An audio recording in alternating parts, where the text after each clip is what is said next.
One of the biggest expenses in Dubai is, of course, cooling. Yes, because here, for 9 months of the year, it's, to put it mildly, hot. And in these kinds of houses by LEOS, what do you see? First of all, there are 1, 2, 3 floors.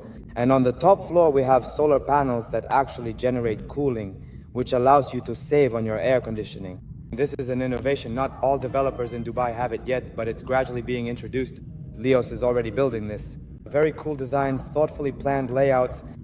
At the back, you have a pool and a yard. Yes, this kind of guest lounge area. So basically, you get everything turnkey. Specifically here in Maidan, right? In a community like this. I have more about Dubai real estate. Link to the Telegram channel is in my profile bio. There, we honestly talk about how the real estate market in the Emirates works. Subscribe, there's a lot of useful information.